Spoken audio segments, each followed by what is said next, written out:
Good morning, students. See, we are going to see chemistry, 11th standard chemistry, and we are going to discuss chemistry under 3 subdivisions. அதாவது last year நீங்கள் 10th வந்து science வந்து ஒரே புக்கில் படிச்சிருப்பீங்க. Physics, chemistry, biology அப்படின்னு தனித்தனியாக ஒரே புக்கில் படிச்சிருப்பீங்க.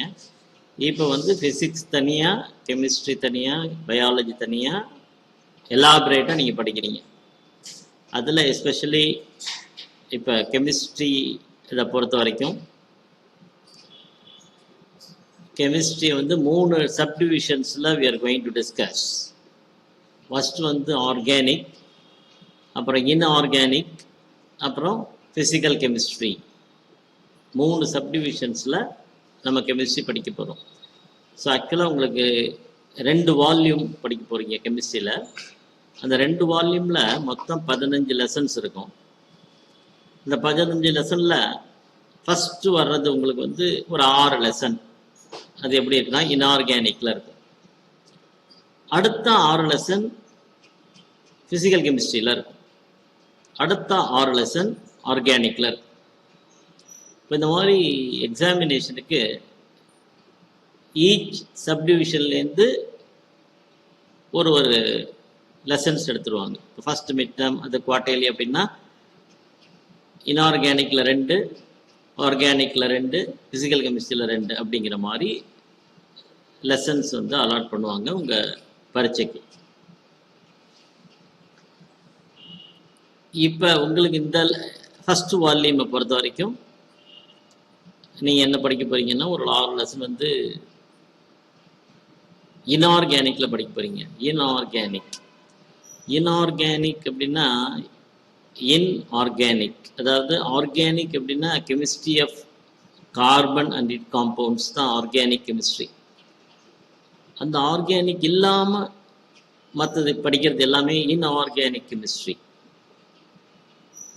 இப்போ இந்த ஆர்கானிக் இன்ஆர்கானிக்கும் எப்படி நடக்குது, இப்படி நடக்கும் பொழுது என்ன ஃபிசிக்கல் சேஞ்சஸ் நடக்குது, அதாவது சாலிட் லிக்விட் ஆகிறது, லிக்விட் வேப்பர் ஆகுது, அந்த மாதிரி மாறுறது வந்து we are going to see the physical change. நமக்கு ஃபிசிக்கலாக மாறுறது தெரியுது.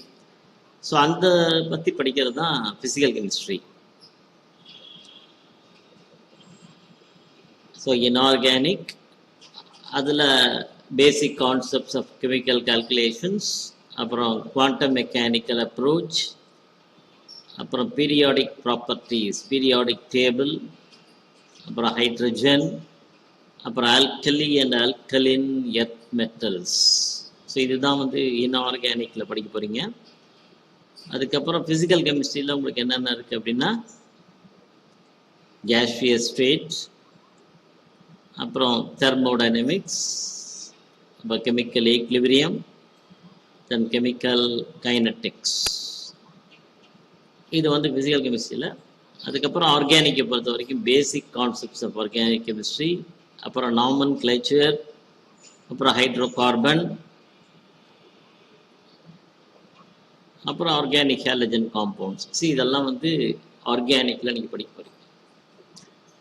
Right. As far as inorganic chemistry is concern, இப்போ ஃபஸ்ட்டு யூனிட்டில் first lesson basic concepts and chemical calculations. சிலது புத்தகத்தில் உள்ளது தான் நடத்துகிறேன். அந்த ஃபஸ்ட் வால்யூமில் புத்தகத்தில் உள்ளதை எடுத்துக்கோங்க. ஒன்று ஒன்றா கான்செப்ட் என்னங்கிறது நான் உங்களுக்கு சொல்கிறேன்.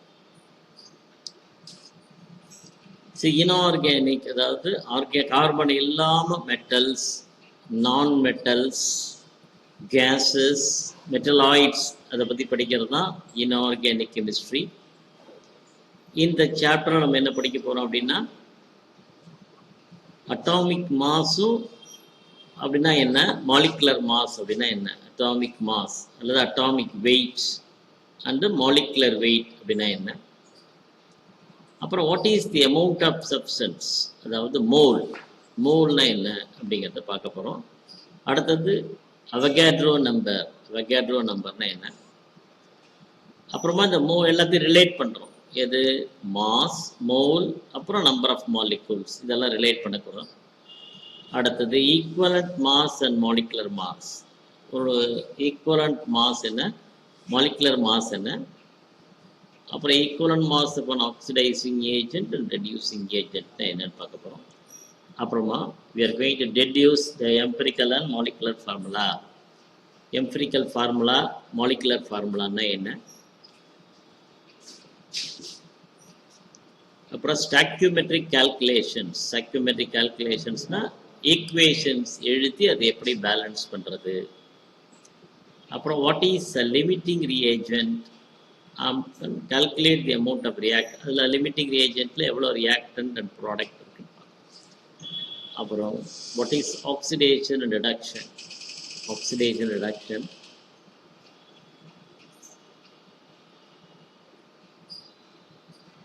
அப்புறம் various redox reactions we are going to see. அப்புறம் how to balance the redox reactions from two half cell reactions. So these are all some of the subdivisions that we are going to see in this chapter. So first, as far as introduction is concerned, chemistry in the center of life. See, everything, whatever you take, whatever you eat, whatever you wear, whatever you execute, that is chemistry, that contains chemistry. நம்ம ஏற்கனவே படிச்சிருப்போம் chemistry அப்படின்னு. எது எடுத்தாலும் இப்போ chemistry. Dance ஆடினா அதில் chemistry, அதில் கெமிஸ்ட்ரி இருக்கணுங்கிறான். பாடி லாங்குவேஜ் இருக்கணுங்கிறான். ஸோ கெமிஸ்ட்ரிங்கிற வேர்டு வந்து இப்போ எல்லாத்துக்கும் பரிச்சயம் ஆகிடுது.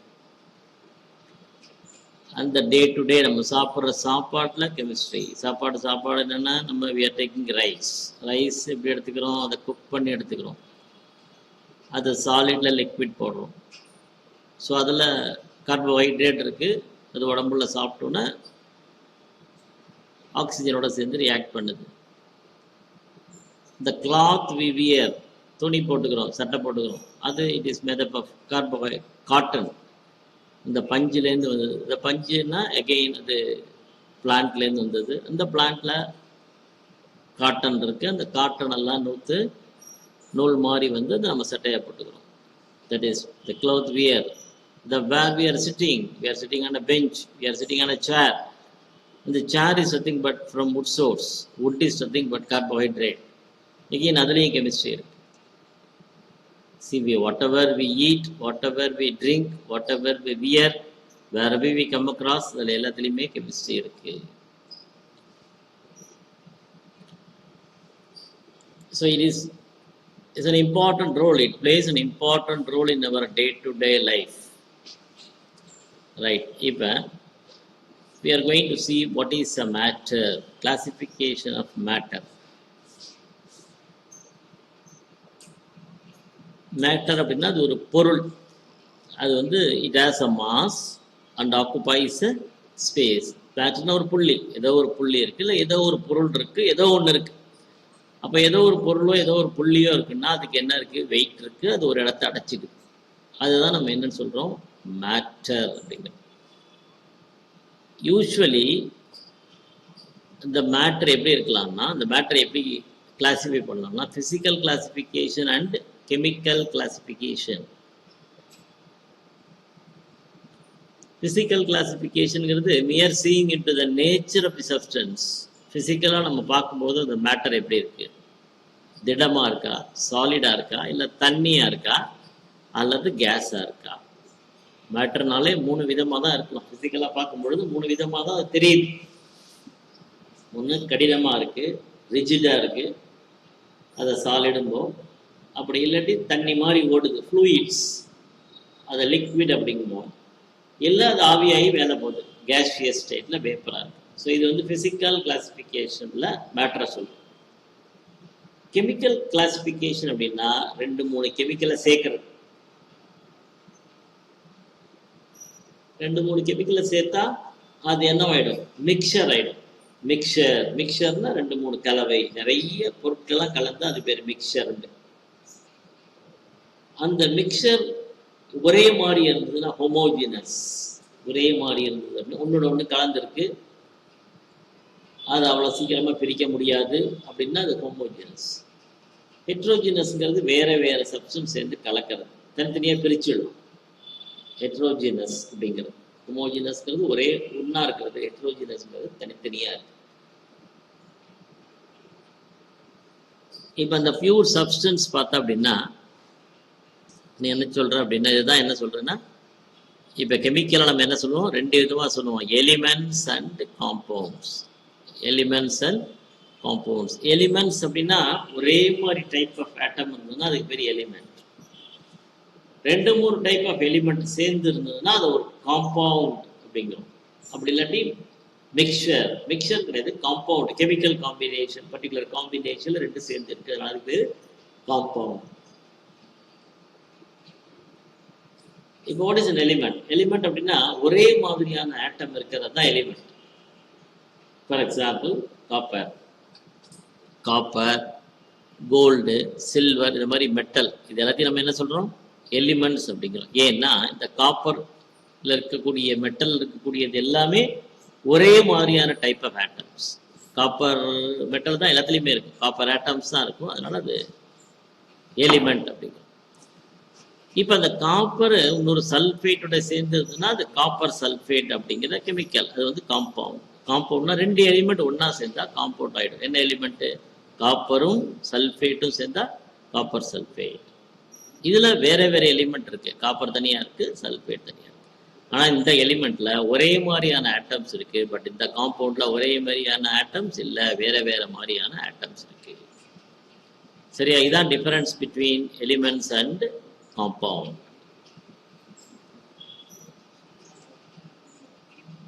இப்போ பாருங்க, element consist of one type of atom. ஒரே டைப் ஆஃப் ஆட்டம்ஸ் இருக்குதுன்னா அதுக்கு பேர் எலிமெண்ட். எலிமெண்ட் இந்த ஸ்மாலஸ்ட் எலக்ட்ரிக்கலி நியூட்ரல் பார்ட்டிக்கல். இந்த எலிமெண்ட் வந்து இப்படி இருக்கலாம், ஒன்றா இருக்கலாம் அல்லது நிறைய இருக்கலாம். ஒன்றா இருந்தால் மோனோட்டாமிக், நிறைய சேர்ந்ததுன்னா அதுக்கு பேர் பாலி அட்டாமிக். நிறைய எலிமெண்ட் ஒன்றா சேர்ந்ததுன்னா அது பேர், அதாவது நிறைய ஆட்டம் ஒரே மாதிரியான ஆட்டம் வந்து நிறைய சேர்ந்துருக்கிறது பேர் பாலி அட்டாமிக். ஃபார் எக்ஸாம்பிள்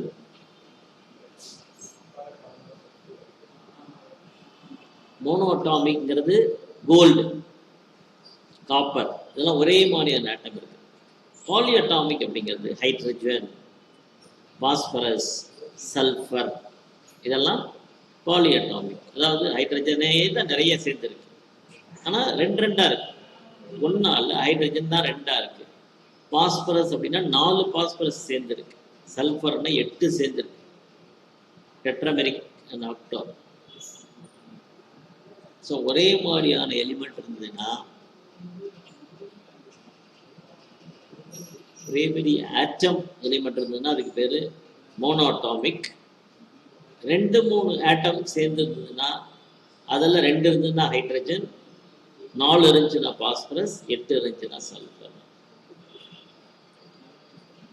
அடுத்தது compound. What is a compound?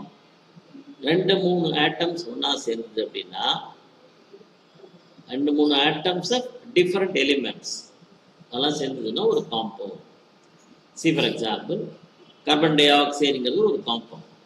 Carbon டை ஆக்சைடுங்கிறது ஒரு காம்பவுண்ட், குளுக்கோஸ்ங்கிறது ஒரு காம்பவுண்ட், ஹைட்ரஜன் குளோரைடுங்கிறது ஒரு காம்பவுண்ட், சோடியம் குளோரைடுங்கிறது ஒரு காம்பவுண்ட். அப்படின்னா என்ன சொன்னால், இதில் 3 எலிமெண்ட் சேர்ந்துருக்கு. என்னென்ன element? Carbon, hydrogen and oxygen. இந்த 3 எலிமெண்ட் ஒன்றா சேர்ந்து ஒரு காம்பவுண்டு உருவாகுது. அதுமாரி இந்த கார்பன் டை ஆக்சைடில் கார்பனும் 2 ஆக்சிஜனும் சேர்ந்து திஸ் இஸ் அ காம்பவுண்ட். அதுமாரி glucose C6H, this is a compound. So also hydrogen sulfide H2S is a compound. Sodium chloride is a compound. அதாவது வேறு வேறு எலிமெண்ட் சேர்ந்து இருந்ததுன்னா அதுக்கு பேர் என்ன அர்த்தம்? காம்பவுண்டுன்னு அர்த்தம். ஒரே மாதிரி ஆட்டம் சொல்லதுக்கு பேர் எலிமெண்ட். ஸோ எலிமெண்ட்லாம் ஒன்றா சேர்ந்தா என்னவாகுது? காம்பவுண்ட் ஆகுது.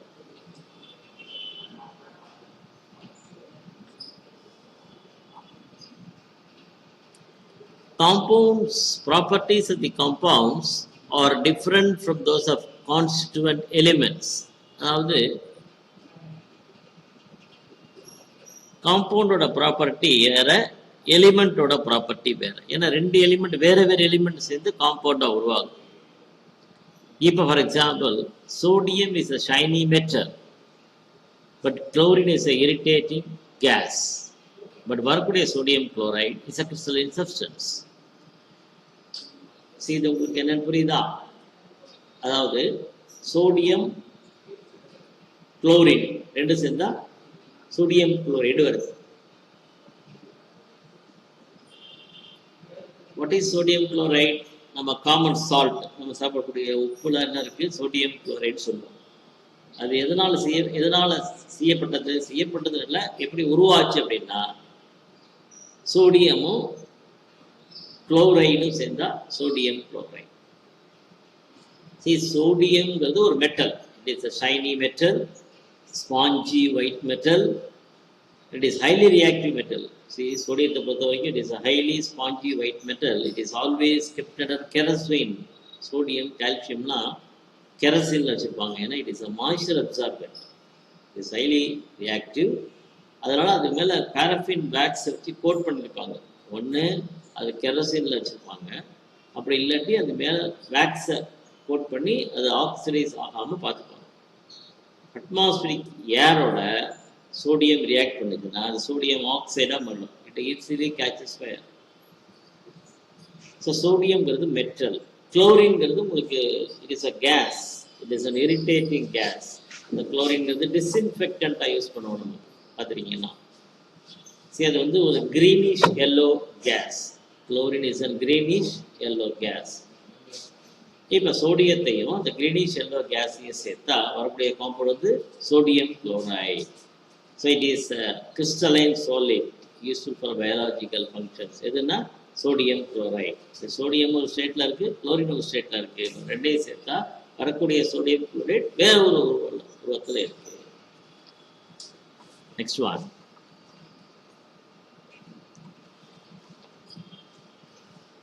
We are going to see, by applying the knowledge of chemical as classify each of the following into element, compound or mixture. இங்கே பாருங்கள், இந்த டேப்லெட் காலேஜ் இருக்குல்லையே, அந்த இதில் வந்து எதெல்லாம் எலிமெண்ட், எதெல்லாம் மிக்சர், எதெல்லாம் காம்பவுண்ட் அப்படிங்கிறத பார்க்கணும். See, first one, sugar. சுகர்னா என்ன? C12H22O11. C12H22O11, அதாவது 12 கார்பன், H22, ஆக்சிஜன் 11. ஸோ சுகரில் கார்பன், ஹைட்ரஜன், ஆக்சிஜன் 3 இருக்கு. அப்போ it's a compound. It's a compound. அடுத்து சீ வாட்டர். சீ வாட்டருங்கிறது கடல் தண்ணி. இதில் வந்து மிக்சர், அதாவது சோடியம் குளோரைட், பொட்டாசியம் எல்லாம் இருந்தாலும் மிக்சருங்கிறது கலவை. இதில் எல்லாமே இருக்குது.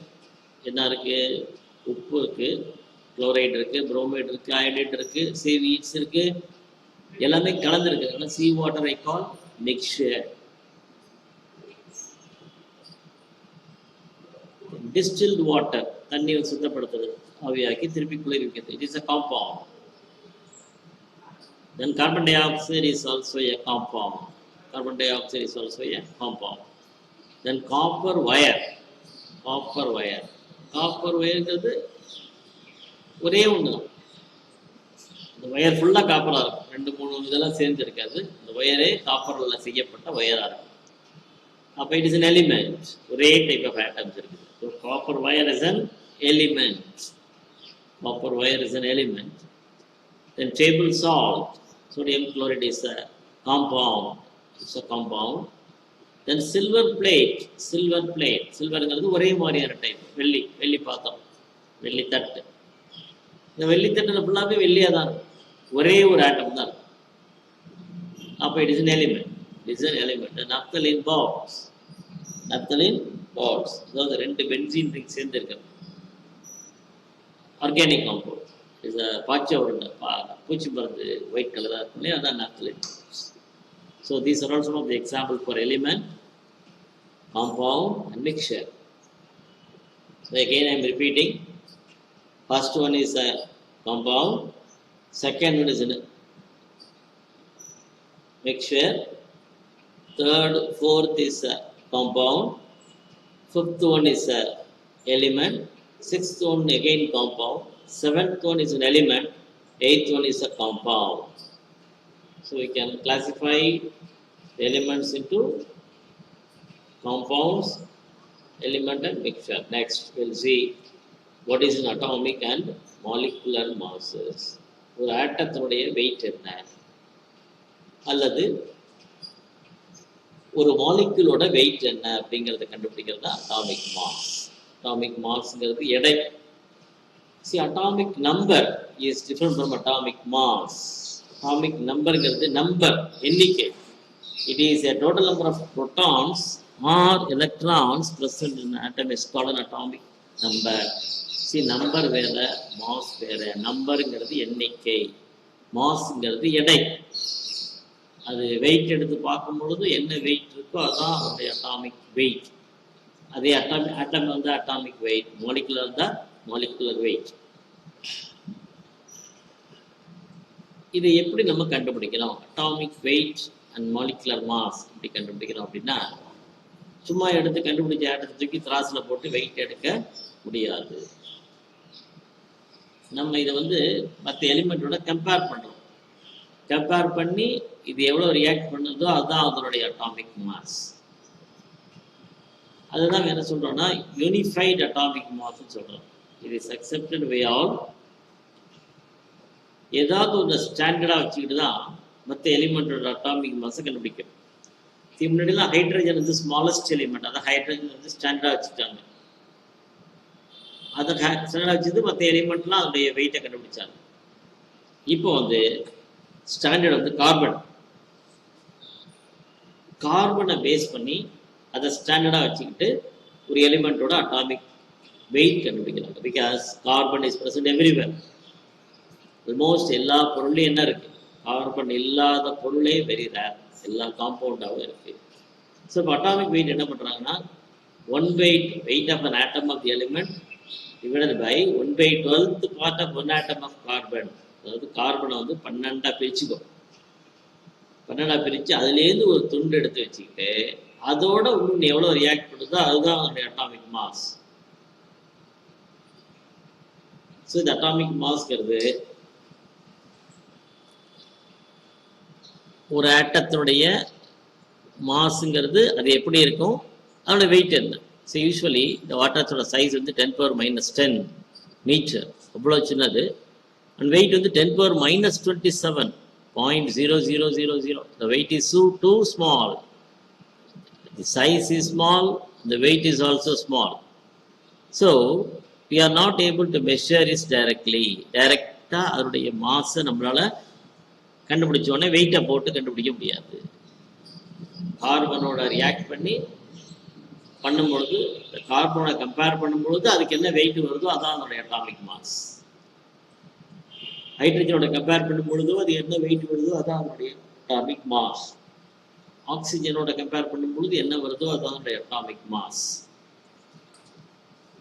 இப்போ carbon atom is considered as a standard by IUPAC. இப்போ கார்பன் ஆட்டத்தை ஸ்டாண்டர்டாக வச்சுக்கிட்டாங்க. இதுதான் யூனிஃபைடு அட்டாமிக் மாஸ்ங்கிறது. The atomic mass units are unified atomic mass is defined as 1/12th mass of carbon atom. 1/12th of the mass of carbon atom. அப்படின்னா carbon வந்து அதில் வந்து 12ஆ உடைச்சி அதில் ஒரே ஒரு பகுதி மட்டும் எடுத்துக்கணும். கார்பன் எடுத்து ஃபார் எக்ஸாம்பிள் கார்பன் கண்டுபிடிச்சிருக்காது 12 துண்டா போட்டு, அதில் 12 துண்டா போட்டு ஒரே ஒரு துண்டா மட்டும் எடுத்துக்கிட்டு கம்பேர் பண்ணும். அதுதான் அதனுடைய அட்டாமிக் மாஸ்கள்.